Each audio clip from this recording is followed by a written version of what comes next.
efectuar en los pacientes a diagnóstico o con sospecha diagnóstica de mieloma múltiple. Entonces, generalmente los pacientes, comentaba con algunos alumnos también, que estos pacientes con mieloma tienen varias sintomatologías, lo más frecuente es dolor óseo. Entonces, los huesos más afectados van a ser vértebras, caderas, costillas, dependiendo de dónde está. Entonces, ese dolor óseo producido por estas actividades osteoclásticas es lo que muchas veces lleva a otras especialidades. Entonces, al hematólogo a mí no me va a llegar con un dolor en la columna, una lumbar, una dorsal, no me llega, ¿verdad? Y tiene porque me duele la espalda, en la columna voy a ir al hematólogo, que él te va a un neurólogo, a un neurocirujano. De pronto, algunos pacientes hacen daño renal, inicio de las paraproteínas, y les encuentran, ahora, acuérdense que ahora todas las empresas están obligadas a hacer chequeos anuales. Entonces, quizás con eso podamos encontrar mielomas a muy temprana fase, ¿no? El paciente van a ir al nefrólogo. El nefrólogo va a hacer los estudios, va a hacer los descartes, dice, mira, a mí no me parece que sea este daño renal, que sea solo de propio, debe ser otra cosa, hacer los exámenes y lo derivan. Entonces, en nuestro medio somos diagnosticadores de mieloma en fase avanzada. Cuando ya hay lesión ósea, si con algunos pacientes hemos visto, o con algunos alumnos hemos visto pacientes en el hospital, han visto todos ya con lesión ósea, ¿no? O sea, con algunas aplastadas. Entonces, somos diagnosticadores de enfermedad avanzada. Pocos casos, contados casos, tenemos de pacientes que se han diagnosticado en etapa temprana. Y eso ha pasado sobre todo en aquellos que han pasado con sus controles médicos anuales en sus trabajos. Encontraba a una señora una anemia simple y el que sabe que tiene anemia, voy a decir un hematólogo. ¿Tiene molestia? No tengo dolor, no tengo nada, solo que tengo una anemia, sabe por qué. Y de pronto dentro de lo que es el estudio de anemias, comenzamos a hacer el estudio de anemias y encontramos unas globulinas elevadas. Cuando vas a un chequeo médico, hay exámenes básicos, ¿no? Un hemogramita, un perfil hepático y una creatinina y una glucosa que se respira. Así, eso es lo básico. Van a la emergencia, tiene su glucosa, su creatinina, pruebas hepáticas y un hemograma. Entonces, en los controles médicos también y ahí salta una globulina elevada. Al tener globulina elevada, comenzamos a hacer la indagaciones y encontramos a una paciente en mieloma que estaría muy mal. Entonces, pero eso no es lo usual. Lo usual es que encontramos pacientes en estadios muy avanzados. Entonces, los estudios que vamos a enumerar sirven para establecer el diagnóstico, el tipo de gamapatía monoclonal, extensión de la enfermedad, de la masa tumoral, la lesión de órgano blanco y otros que son útiles para establecer el estadio de la enfermedad y los criterios pronósticos. ¿Ya? Entonces, vamos a ver, como siempre, hacen la historia clínica, el examen clínico y todo eso.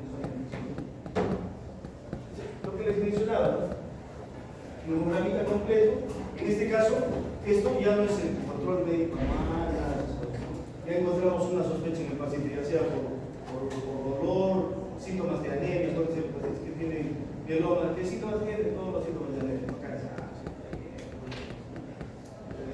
por la hiperespecial, por ejemplo, el trastorno sensorio. Entonces, ya tenemos identificado un paciente con sospecha de mieloma. Entonces, ¿qué le hacemos? Comenzamos a hacer ya exámenes mucho más dirigidos al inicio. Si yo tengo unas globulinas elevadas, tengo sospecha de que puede ser un mieloma.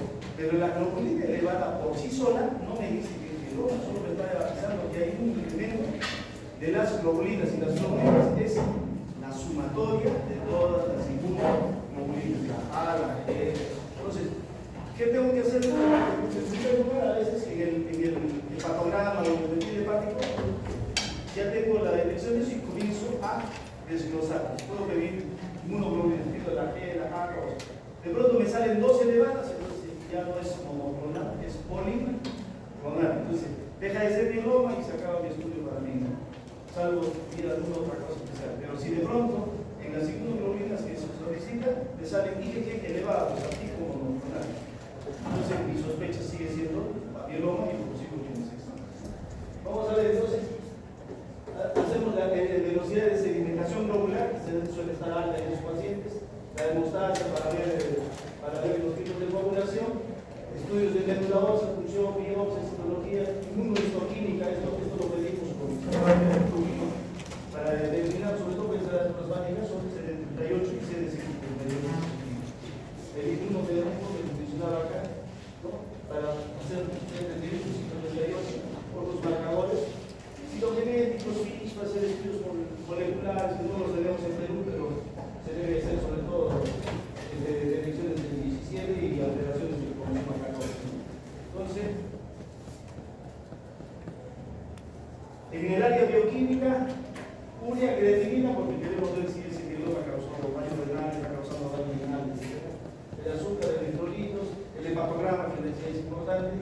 El LDH, antes en una clasificación se necesitaba el LDH, pero en la actualidad el importante es este, ¿no? Había una 2-fibroglobulina porque después me va a permitir estabilidad al paciente, ¿no? Calcio sérico, iónico y calcio para ver si tengo hipercalcemia o no.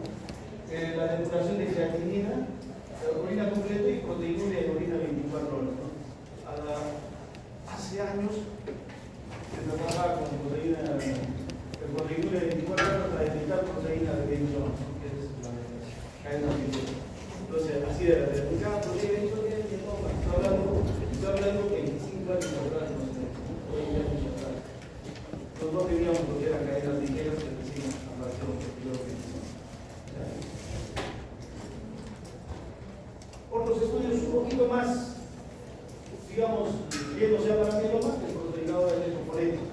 Y el proteinograma electroforético nos determina si tenemos gamapatía monoclonal o tenemos gamapatía policlonal. Entonces, es una banda, ¿no? Acuérdense en la definición había dicho, ¿no? Banda monoclonal. Entonces, nos ayudamos. La inmunofijación es un método cualitativo para que nos diga si hay banda monoclonal o no hay banda monoclonal. No me cualifica, es cualitativo, ¿no? Entonces me puede identificar, en cambio me identifica solamente proteínas, inmunoglobulinas pesadas, ¿no? La G, la A. Me identifica cadenas ligeras.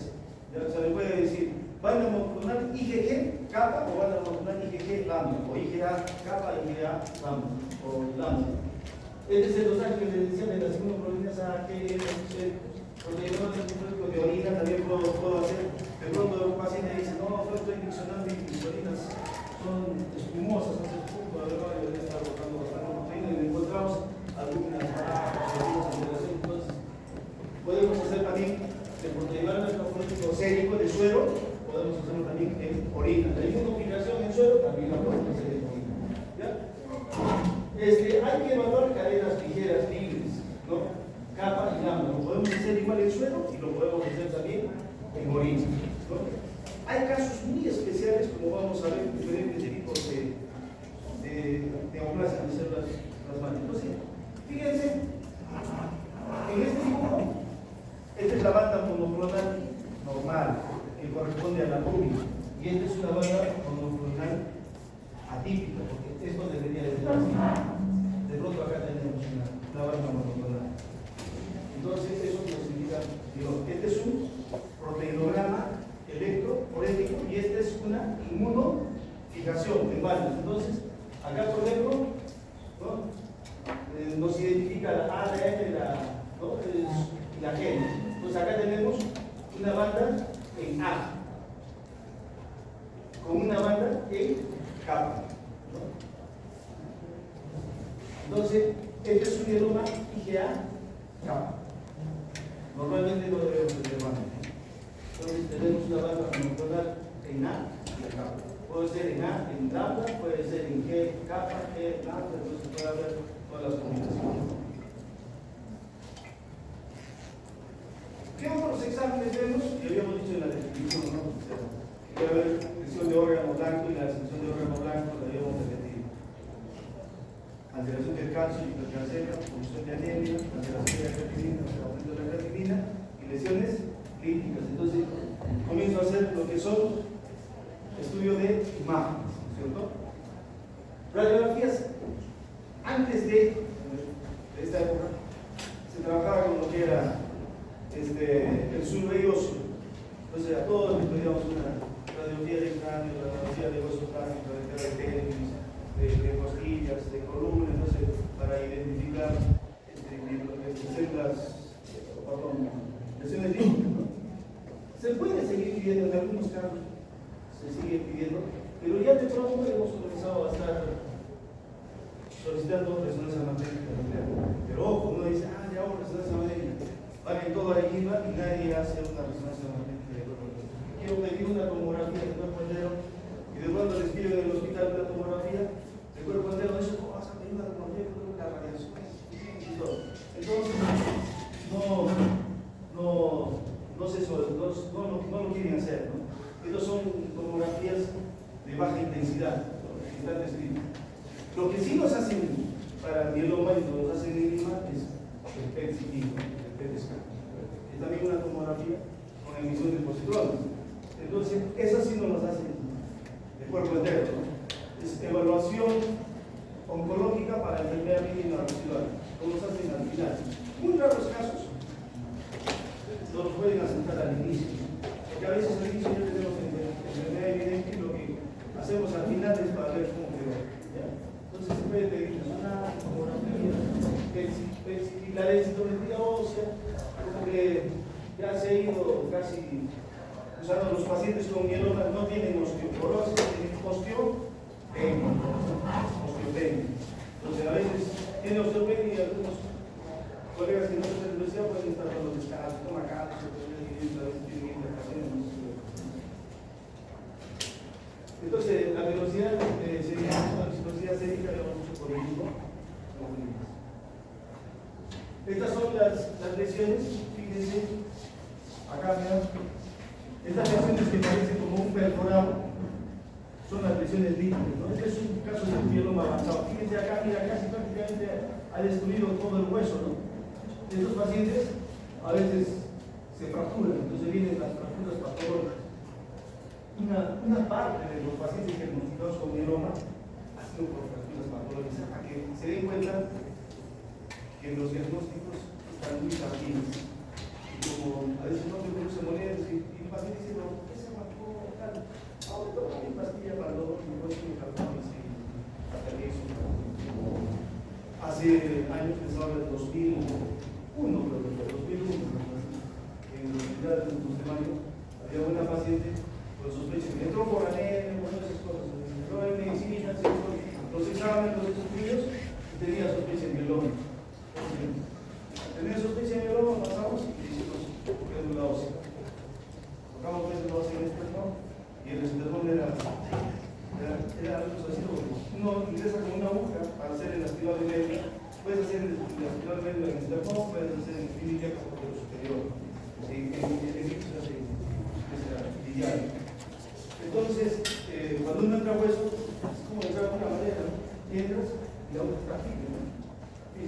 En esta paciente entramos y la otra seguido a un lado. Yo me acuerdo que era mi asistente y el hematólogo me decía, no estás en esta, la otra se está cayendo. Entonces, yo había tocado un poquito y dice, no quise entrar, no le hice caso. Me quedé ahí, me había puesto nervioso y me hubiera hecho caso y entraba, pues yo no estaba en el espíritu. Ser un que no había, entonces aspirado, se lo un mieloma. Al día siguiente, cuando vimos, me encontramos a la señora con unas células de los próximos. ¿Qué pasó? La cama, sí, las camas de hospitalización no están enfermas, son altas. Entonces, ¿qué pasó la señora? Estaba echada, se sentó al borde de la cama, los pies colgaban, entonces se resbaló para bajar. Cayó con los dos pies, se fracturaron los dos. Cuando vimos las placas, algo así, peor que entonces, como les dije, les vuelvo a decir, diagnosticadores de enfermedades muy tardías. Y estas imágenes de un PET-CT, fíjense donde hay actividad de neoplasia. Generalmente esos son casi tipo plasmocitosis, es una enfermedad muy avanzada. Hacemos estudios moleculares. No conocemos para hacer, pero no es una rutina hacer estudios moleculares.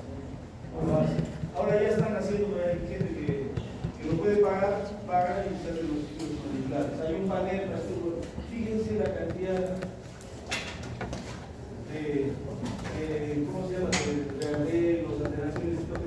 puedes hacer. Pedir códigos, no, entonces, generalmente los paneles te piden 4 o 5, que son los más frecuentes, ¿no? Alteraciones del 14, ¿no? Esto lo hacemos con un bandeo cromosómico que es el cariotipo, ¿no? El cariotipo solamente nos determina y podemos saber por el cariotipo si son, hay hiperdiploidías, hay hipodiploidías o no. Y esto sí más bien es con FISH, ¿no? Entonces, lo más importante es esto, ¿no? Elección del 17, del 4, 14, 14, 14, 16, que son los más frecuentes, porque nos van a dar también pronóstico. No es usual.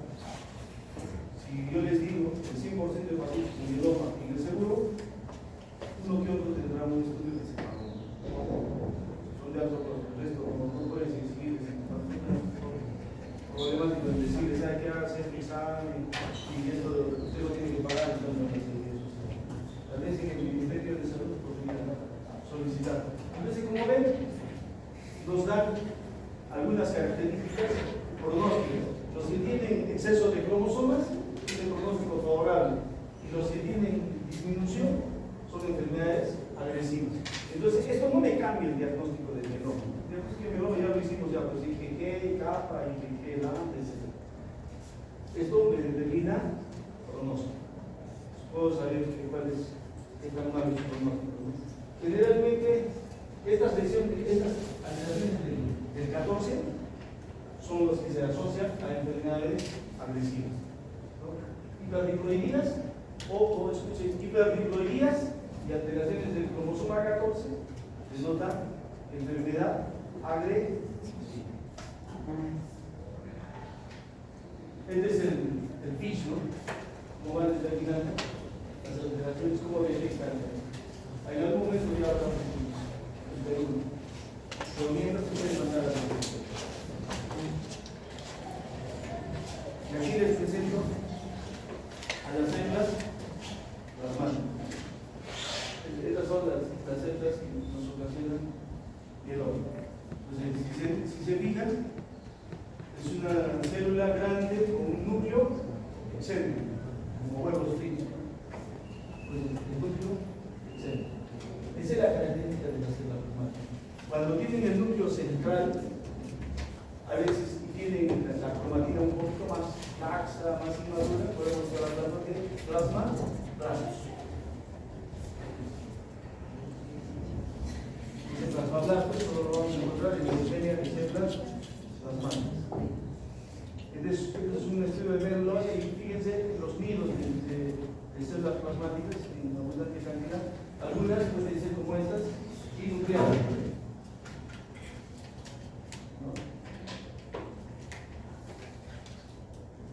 Entonces ahora vamos a ver, ya más o menos hemos visto qué hacemos, qué no hacemos, cuál es la sintomatología, qué hacen las células, y ahora lo que vamos a ver son, como les mencioné, desde la fase premaligna hasta la fase más avanzada que es leucemia de células plasmáticas. Entonces, no toda la aparición de células plasmáticas clonales ya significa mieloma, no todo, lo vamos a ver ahora. Entonces tenemos lo primero, que es la gammopatía monoclonal de significado incierto. Es un paciente asintomático, no tiene síntomas. ¿Tiene una gammopatía monoclonal? Sí tiene. Le encontramos unas proteínas elevadas, le hicimos una sintomatología y de pronto lo vamos a poner ejemplo de salió IgG elevado. IgG elevado. Pero tiene menos del 10% de células plasmáticas en médula ósea. Tiene menos del 10%. No hay lesión de órgano blanco, o sea, no hay anemia, no hay hipercalcemia, no hay lesiones líticas, no hay alteración renal. Tiene alteraciones genéticas comunes y puede tener. Puede haber hiperdiploidías, puede haber, o sea, no tiene, lo más importante, células plasmáticas mayor del 10%, y eso vamos a ver y se asocia a una serie de cosas. De pronto, encontré una gammopatía monoclonal, usted tiene sospecha de mieloma, le hicimos los estudios, sí, gammopatía monoclonal. Veo la médula no dice que tiene mayor cantidad de células plasmáticas, entonces usted tiene gammopatía monoclonal. ¿Y qué es eso? ¿Lo trae o no lo trae? Para nosotros es vigilante. Eso nos está avisando que puede estar asociada que este problema. O sea, habría que buscar, pueden ser otro tipo de cánceres, linfomas, leucemias celulares, linfomas linfocrónicos, displasias, autoinmunes, sea, puede estar asociado a muchas otras cosas, alguna manifestación de eso. ¿Ya? Entonces, pero no es mieloma. ¿Puede con el tiempo hacer progresión a mieloma? Puede hacer. Tenemos gamopatías conductuales que los vigilamos años, yo tengo gente que está más de 10 años en vigilancia. Ahí quedan con gamopatías conductuales que significa que hicieron con y no han transformado a mieloma. No es que sí o sí van a transformar. Es lo mismo, ¿no? Siguen asociadas a enfermedades pesadas, macroglobulinemia, entonces pueden haber una serie de patologías asociadas a la gammopatía monoclónica. Cuando no encontramos nada de esto, pasa la vigilancia. De pronto, con esas sospechas, podemos encontrar alguna de estas enfermedades, ¿no? Pero no es mieloma. Entonces, viene otra entidad que es mieloma múltiple asintomático latente, ¿no? Mieloma múltiple esmolten, le decíamos. Entonces, este es un mieloma. ¿Tiene banda monoclonal? No tiene nada. Hemos dicho en la definición, caracterizada por banda monoclonal. Proteína B2 puede tener células personales en médula ósea del 10 así, o sea, tiene más del 10%. Si tiene más del 10%, tiene un criterio para mieloma. Menos del 10%, gammopatía monoclonal. Entonces, ausencia de CLAV. No hay anemia, mediciones clínicas, no hay hipercalcemia, no hay nada. Mieloma múltiple asintomático. Esto quiero que tomen atención porque para que sepan diferenciarlo del mieloma múltiple sintomático. Segundo, características del mieloma múltiple sintomático. Ausencia de eventos que deciden un mieloma o amiloidosis, dice el resultado de la ausencia genética negativo, la enfermedad ósea, etc. No hay infección. No hay, acá dice ausencia de. Pero sí tengo aumento de células. Mieloma múltiple antes. ¿Cómo cambian los tiempos? El tiempo no es estático, ¿no? El tiempo va cambiando. En las guías, si ustedes revisan guías anteriores, de años atrás, esos pacientes no se trataban. Esos pacientes solo se no. Si usted tiene mieloma, sí, tiene mieloma, pero no tiene anemia. La guía americana de tratamiento decía que cuando hacían síntomas, se podía empezar a tratar. Con el tiempo iba cambiando y estos se deben de tratar también desde el inicio. Entonces, si han leído mieloma múltiple, dice todavía una enfermedad incurable, pero en el mundo hay casos reportados, hay un doctor italiano, Columbo, y hay otros en Estados Unidos y en otras partes del mundo que han reportado casos de mielomas posiblemente curados.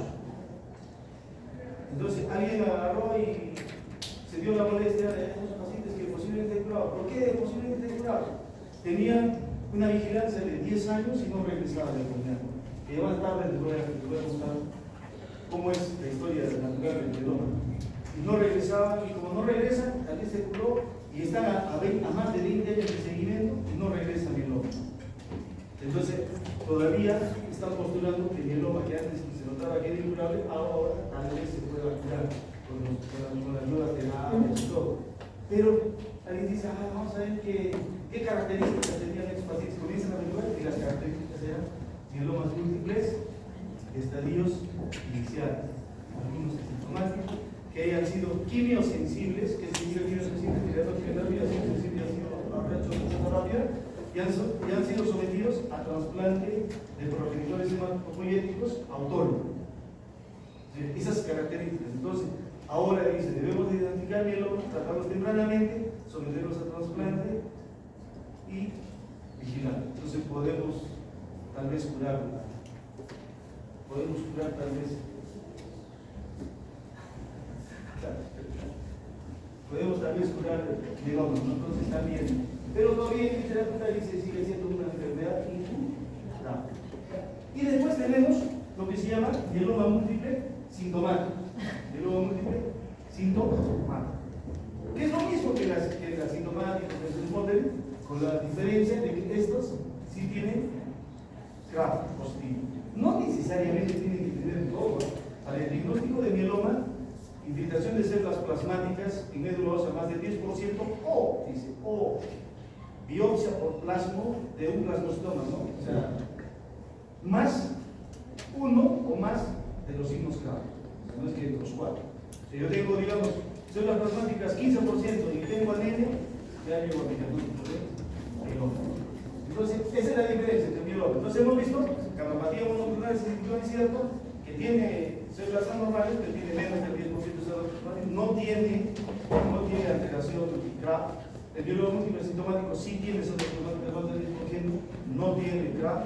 El biólogo múltiple sintomático tiene más del 10% y tiene CRAF. ¿Ya? Entonces, está claro. Tienen anemia, células clonales solo en biopsia de médula, no hay que estar hasta más del 60%, pero a nosotros nos pide solamente más del 10%. El grupo internacional de trabajo de mieloma. La proteína monoclonal puede estar presente, siempre, como hemos dicho, se caracteriza por una banda monoclonal. ¿Ya? Entonces, esto es mieloma múltiple sintomático. Pero hay otras formas de neoplasia de células plasmáticas. En medicina nada es absoluto, siempre hay así cositas que raras. Entonces, vamos a ver algunas. Mieloma múltiple no secretorio. ¿Quién no ha caído con un secretorio? Entonces, de pronto viene un paciente, primero revisemos, tiene células clonales más del 10% o plasmocitoma óseo intracelular, ya que eso es demostrado por biopsia. Entonces, tenemos primera característica, calcio, puede estar alto, puede haber insuficiencia, o sea, tiene CRAF positivo, que es el resumen, ya no está respondiendo, tiene CRAF positivo. Pero de pronto no hay presencia de proteína monoclonal. O sea, es todo lo del mieloma, solo que sí proteínas monoclonales. ¿Y dónde entramos en el error? En la evaluación inicial. ¿Se acuerdan lo que yo les decía? A veces nos vamos a las globulinas, tenemos globulinas elevadas, de ahí empieza nuestro estudio para el mieloma. De pronto un paciente llegó dolor óseo, ¿no? Lo manda, tenía anemia, dolor óseo, hace las imágenes, todo el estudio. Lo primero que llega, las inmunoglobulinas, las cadenas ligeras. Normal. Inmunoglobulinas normal, cadenas ligeras normal. ¿Qué haces? ¿Sabe qué? Así al oculado, ¿sabe qué? Este paciente no tiene cardiopatía. No tiene. Lo más probable que nosotros decimos es este paciente no es biológico.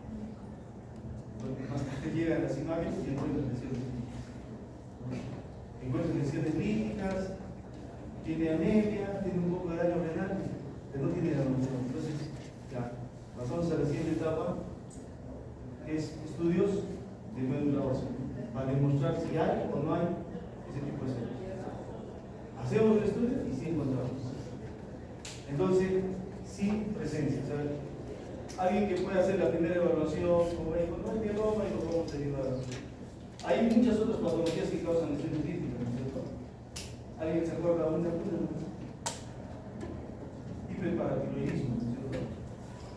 Algunas veces la enfermedad de Gaucher podría causar lesiones en, ¿cómo se llama?, en hueso, que puedan simular eso. Gaucher es un defecto enzimático a nivel de mitocondria, que es la deficiencia de tubo cerebrosidad. Fíjense, es un mieloma múltiple de presentación no usual.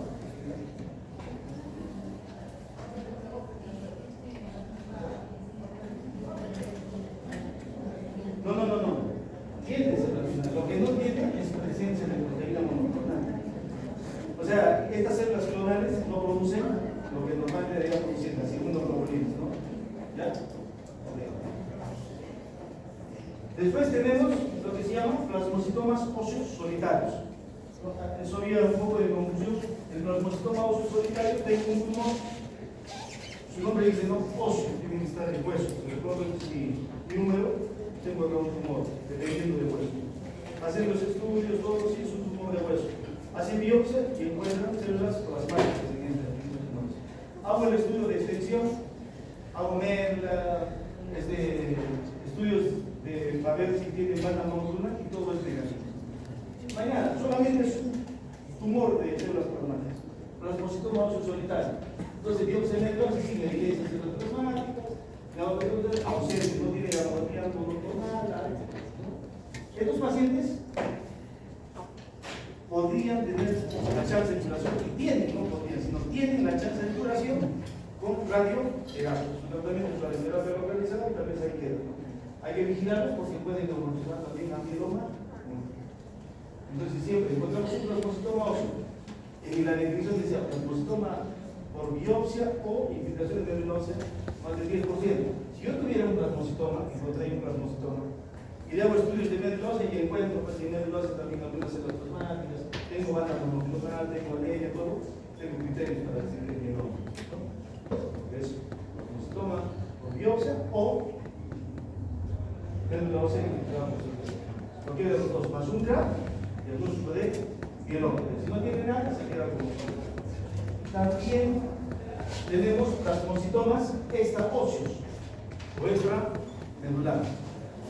Lo más raro que vemos es un tumor en pulmón, lo ve un neumólogo, tumoración pulmonar, dicen que es un cáncer de pulmón, cuando hacen biopsia es un plasmocitoma, una infiltración de células plasmáticas. Se hace el estudio correspondiente y no tiene lesiones.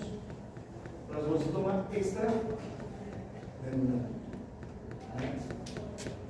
No hay lesión de órganos blancos, no hay banda monoclonal, ¿no? Pero estos pacientes se hacen seguimiento. Cirugía, radioterapia y la zona y se puede curar ese. Eso es una lesión extraósea por infiltración de células plasmáticas. Dice en orina ausente, organopatía monoclonal, la biopsia sin evidencia de células monoclonales, ausencia de lesión de órganos. Se localiza el tracto respiratorio superior, se para las alas de ahí, puede aparecer en varias partes. Entonces, algunas cosas han pasado, no sé qué es, pero nosotros a veces vemos épocas pre-COVID, épocas post-COVID. Nosotros veíamos mucho un mieloma clásico de niño.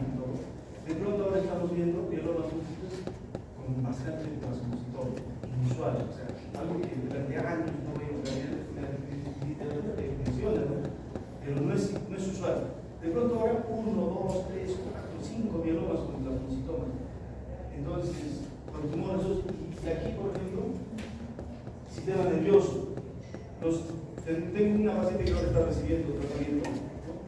Está haciendo sus no sé si alguien de ustedes probablemente ya no tiene nada, pero hizo una tumoración en cerebro, lo vieron los neurólogos, pasaron neurocirugía y determinaron meningioma.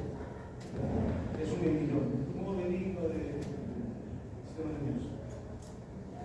Como tenía anemia y todo, se hacen los estudios y se diagnostica con mieloma. Entonces, mieloma con meningioma, puede coexistir. Hemos tenido casos de linfoma con meningioma. Entonces, el linfoma que no tenía tiempo y el linfoma que apareció recién. Entonces, pensamos que era un meningioma. Así lo diagnosticaron, así lo tenían como meningioma. Entonces, ¿qué pasó? Esta paciente recibió un ciclo de quimio, 2 ciclos de quimio, 3 ciclos de quimio y de pronto hace progresión de enfermedad. ¿Y cómo nos damos cuenta con progresión de enfermedad? Que comienza a salir otro tumor acá, ya fuera, porque el otro era interno, lo está saliendo afuera, y me dicen, ¿están diciendo este? Entonces, algo no está bien, ¿no?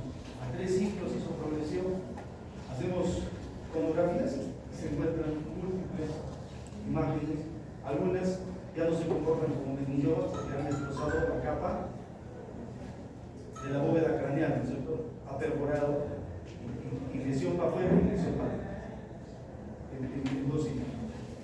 Entonces no eran meningiomas, eran plasmocitomas. Tantas cosas que no habíamos visto en décadas, después nos comenzamos a ver. Aparecieron otros mielomas.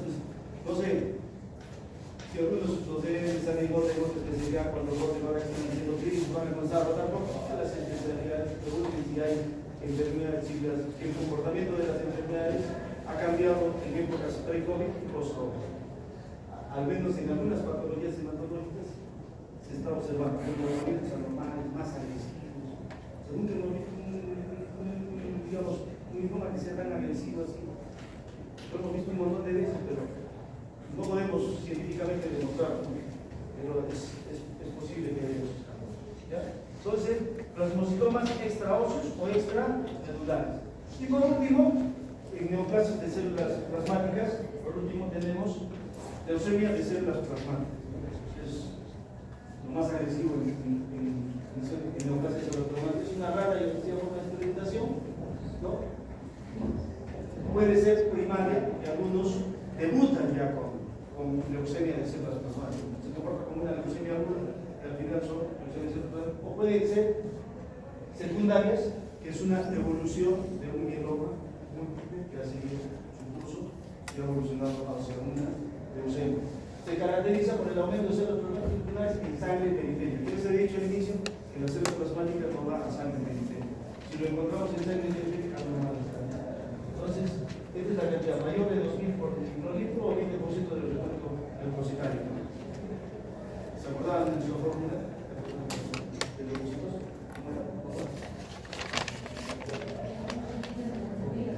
Segmentados, monocitos, perdón, segmentados, linfocitos, monocitos, eosinófilos, basófilos. No tenemos. Si tenemos más del 20% de mi fórmula, pues también podemos. Las alteraciones de proteínas, interacción plasmática, nerviosa, lesiones osteolíticas, ciertas disminuciones de órganos son las habituales del mieloma múltiple sistemático, pero presentan con mayor frecuencia panzitotémica. En cuanto a negar el peso de la porque es una infiltración de células a todo lado, es una lesión. Su tratamiento debe ser agresivo, dar un claro diagnóstico que fallece. En resumen, la mamapatía monoclonal, que significa, ¿cierto? Mieloma múltiple asintomático es Montery o indolente, y mieloma múltiple sintomático. Menos del 10% de células plasmáticas, otros dos más del 10% de células. No tienen daño de órgano blanco los dos primeros, el mieloma múltiple sintomático y el mieloma múltiple si tiene daño de órgano blanco. ¿No? Entonces, para repetir su famoso calcio elevado, daño renal, anemia y lesiones en hueso. Una vez que ya llegamos a un diagnóstico de mieloma, comenzamos a hacer el estadio, ¿no? Que acá han avanzado en familiares, en qué fase está muy avanzada, está inicial. Estos eran unos criterios de Salmón antiguos para clasificar el mieloma en estadio 1, estadio 2 y estadio 3. Estadio 1, hemoglobinas mayor de 10, cálculo normal o 12 miligramos por decilitro, lesiones. Esto está mal, acá no hay lesiones, acá no hay lesiones. No corresponde acá. Y después tenemos en este otro, el estadio 3, donde sí tenemos las lesiones óseas avanzadas. Entonces, si yo tengo lesiones óseas avanzadas, ya he pasado al estadio 3. Si tengo anemia, entonces ya pasaba también al estadio 3. Y todo lo que no entraba en 1 y 3, lo enviamos a 2. Entonces, casi ya no lo usamos. Se los he traído solo para mostrárselos cómo antes se clasificar. Y esto todavía seguimos usando. Le ponemos un sufijo A si la función renal está normal o la creatinina está menor de 2. Pero si el paciente con mieloma debuta con creatinina mayor de 2, le ponemos un sufijo B. Ahorita vamos a ver lo que es esta. Estos son grados de afectación ósea. Grado 0, radiología normal. Grado 1, osteoporosis, osteopedia. Así que grado 2, 4 regiones con lesiones óseas tomadas. Grado 3, 4 regiones con lesiones óseas o fractura patológica. Pero lo que quiero que aprendan es esto, porque esto es lo que se usa en la actualidad, ¿no? Lo otro se los estoy mostrando de cómo se trabajaba, pero esto es lo que se van a otro país y trabajamos con esto. Entonces, este es el grupo internacional de trabajo de mieloma, y el estadio es 1, 2, 3, o el ISS, que es el que se le conoce. Y acá solamente tenemos dos cosas para tomar: albúmina y beta-2 microglobulina, que Y les decía a algunos chicos en clase, pueden ser de 3.5, ¿no es cierto? Y del 5.5. 3.5, beta 2 microglobulina menor de 3.5, albúmina mayor de 3.5. Me voy al estadio 3 y solo tengo beta 2 microglobulina, acá ya no interviene albúmina, beta 2 microglobulina mayor de 5.5. Todo lo que no está entre 3 y 1 y 2. El 3.5 y el 5.5. ¿Esto qué me da? El pronóstico, ¿no? Fíjense, un estadio 1, 62 meses en promedio, algunos menos, otros más.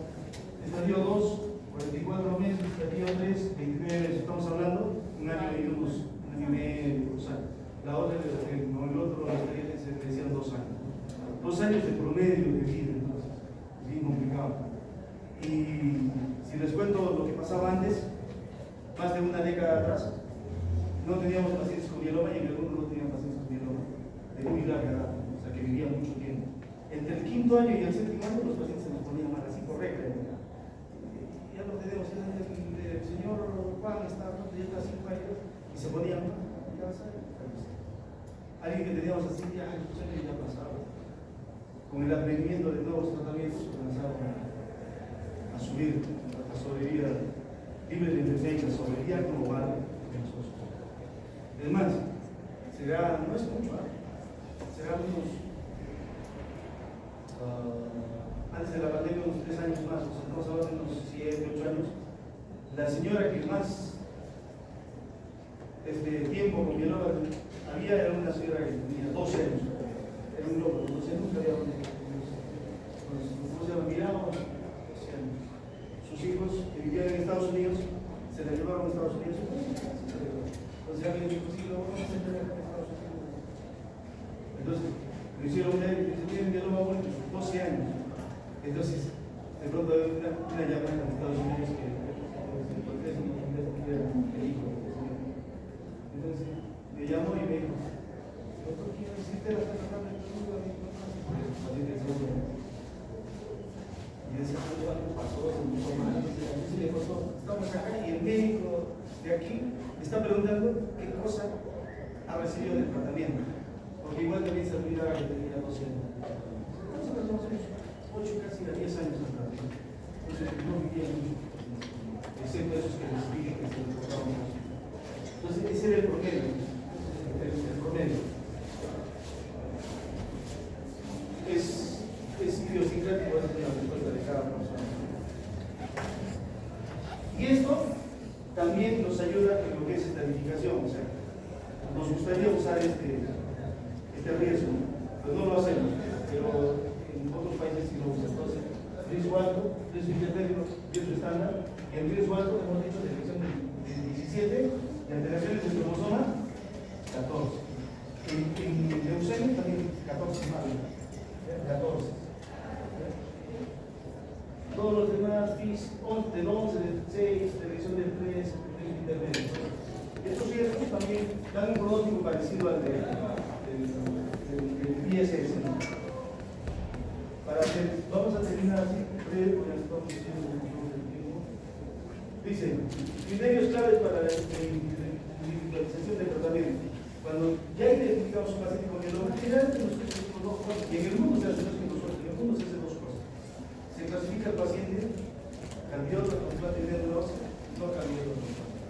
De pronto alguien comienza a ver cosas nuevas y va a encontrar que en países del primer mundo los trasplante ya están relegados. ¿Por qué? Porque las nuevas terapias tienen a veces mayor sobrevida. Entonces, mayor sobrevida los trasplantes y van a sobrevivir. Entonces, a futuro, dice, médula ósea para mielomas ya va a quedar obsoleto y comenzamos a tratar. En los países nuestros todavía sigue siendo una garantía. Entonces, tenemos que ver, para hacer tratamiento tenemos que planificar, individualizar. Lo bueno de mieloma es que tú puedes escoger un esquema, 2, tenemos varios esquemas para hacer diferente. No son como el leucemia, estamos parametrados en una inducción, consolidación, mantenimiento, y las drogas aquí en Estados Unidos o en Alemania, donde se ha creado el protocolo de tema, que es el VIDAR para los tratamientos en el mundo, casi son las mismas drogas. Entonces, en mieloma nos permite utilizar diferentes. ¿Cómo vamos a hacer? Tenemos que ver la citogenética, la capa de enfermedades, un estadio 1, estadio 2, estadio 3, muy avanzados. Tengo que ver la edad del paciente, no te dije, candidatos a trasplante, no candidatos a trasplante. Entonces, en el mundo se diseñó hace años, 55 años, después se subió hasta 75. Y ahorita hay centros que trasplantan 70, y hay casos comprobados que trasplantan a más edad, mayor mortalidad. Pero sin embargo, están con 65 en el promedio casi en todos los países, ya subiendo a 70. ¿No? Entonces, también tengo que ver las comorbilidades del paciente, ¿no? Para los que también es cardiópata, tiene algunas enfermedades de origen, etc. ¿No? Las preferencias que tiene el paciente. Y esto se vio bastante en pandemia. ¿No? En pandemia, en mieloma tenemos medicamentos orales, todos son orales, así para salir. Y hay medicamentos que son de uso hospitalario. Entonces, en pandemia, saltaron a la mano, ¿no? Isazolid es unas tabletas, que cada tableta costaba 9.000 soles, 3 tabletas al mes son 27.000 soles de tratamiento social en el que cuesta 20.000. Entonces estamos hablando de más de casi 60.000 soles en tratamiento por mes de uno de estos tratamientos. Entonces el paciente dice, no, yo no quiero ir al hospital porque el hospital está contaminado con el COVID, etc. ¿Se lo puedo comprar? Sí, se lo compramos. Y yo digo, hay un paciente que se está entonces hacemos una planificación. Tenemos que ver la edad, ¿no? ¿Es una edad avanzada o es una edad joven? Cuanto más joven el paciente con mieloma, más agresiva. O sea, no es que el dio joven y tiene más chance, no, se vuelve más agresiva. Una buena parte de los pacientes con mieloma jóvenes son más. Entonces veo también ahí edad. Veo algunas combinaciones, esto lo vamos a ir pasando porque está en base a citogenética. Pero de ahí al paciente, lo vemos, es un paciente apto, es un paciente frágil. ¿No? Fit o no fit, entonces eso. ¿Ya? Entonces, de acuerdo a eso yo también doy y doy la terapia. Consideraciones, los pacientes aptos, jóvenes, para trasplante de neurosis, se considera régimen simple, le doy 3 medicamentos. Y la autoridad está proponiendo los esquemas 4, ¿ves?